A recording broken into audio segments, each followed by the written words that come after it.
तुमचा हे ब्लाउज पाठीमागून उचलतो का? किंवा कमरेत एकदम परफेक्ट असा ब्लाउज बसत नाही, घातल्याच्या नंतर पाठीमागून थोडासा उचलतो, व्यवस्थित येत नाही, तर हा व्हिडिओ तुम्ही शेवटपर्यंत नक्की बघा. तुमचा प्रॉब्लेम इथं 100% सॉल्व्ह होईल. तर नमस्कार मैत्रिणींनो, मी सोनाली स्वागत करते तुमचं आजच्या एका नवीन व्हिडिओमध्ये. तर आजच्या व्हिडिओमध्ये आज आपण बघणार आहोत कमरेला योग्य पद्धतीने कमरपट्टी कशी लावायची, जेणेकरून तुमचा ब्लाउज पाठीमागून अजिबात उचलणार नाही.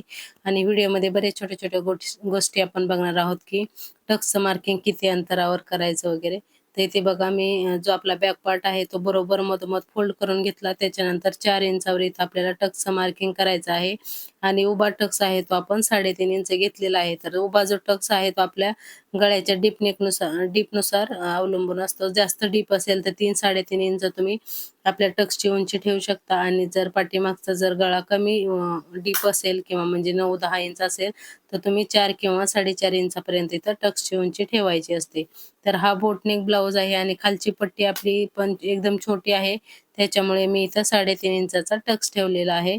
आणि टक्ससाठी आपण 1 इंच घेतलं होतं, तर दोन्ही साईडला आपण अर्धा-अर्धा इंच असं मार्किंग करून घेतलेलं आहे.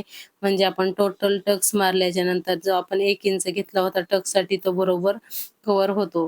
तर इथे बघा एका साईडला मी आपण जसं मार्किंग करून घेतलं ते दुसऱ्या साईडला मी तसंच छापून घेतलेलं आहे.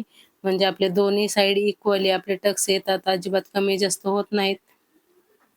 तर इथे बघा आता दोन्ही साईडला आपले टक्स देऊन झालेले आहेत. आता कमरपट्टी लावायच्या अगोदर एक गोष्ट आपल्याला चेक करायची आहे. परत नंतर आपला जो बॅक पार्ट आहे तो फोल्ड करायचा आणि टक्स दिल्याच्या नंतर तुम्ही बघू शकता साइड पार्ट आहे ना तो थोडासा खाली जातो. त्याच्यामुळे अर्धा इंच आपल्याला इथून वरती घ्यायचं आणि अशा प्रकारे क्रॉस कटिंग करून घ्यायचं. त्याच्यामुळे आपल्या ब्लाउजला ना काखेत फुगा वगैरे तर येतच नाही, पण कमरेतून आपला ब्लाउजही उचलत नाही. एकदम परफेक्ट कमरेला एकदम स्ट्रेट असा ब्लाउज बसतो.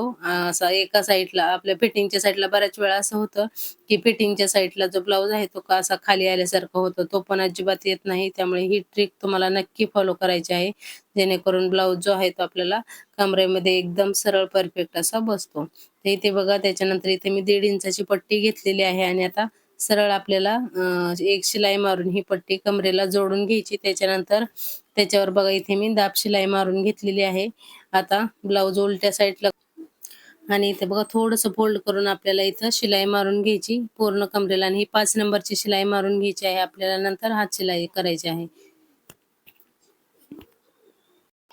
तर इथे बघा कमरेला कमरपट्टी लावून झालेली आहे. तुम्ही बघू शकता आपली कमरपट्टी जी आहे ती किती फिनिशिंग आणि एकदम परफेक्ट लागलेली आहे. आणि कमरेत दिसतानाच ते एकदम स्ट्रेट आहे. घातल्याच्या नंतरही एवढा स्ट्रेट आणि परफेक्ट असा येतो. तर कसा वाटला व्हिडिओ कमेंट करून सांगा. आवडल्यास लाईक, शेअर आणि सबस्क्राईब नक्की करा. थँक